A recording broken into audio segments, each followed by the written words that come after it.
Hi everyone, কেমন আছো সবাই? আশা করি ভালো আছো। চলে এলাম নতুন একটি ভিডিও নিয়ে।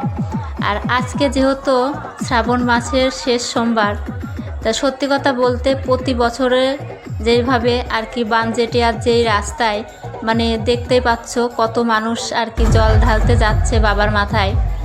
তো গিয়ে দেখি প্রতি বছর, এবছরে তো অসুস্থতার কারণে যেতে পারিনি।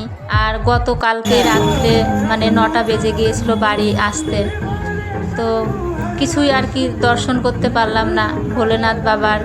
যাই হোক, রাস্তাও যেতে পারিনি। তাই ছেলেকে বলেছিলাম যে ভিডিও করে রাখতে, তো ভিডিও করে রেখেছে। তো আজকে সবার সাথে শেয়ার করছি। তো পুরো ভিডিওটা দেখতে থাকো, আর কেমন লাগলো অবশ্যই জানাবে।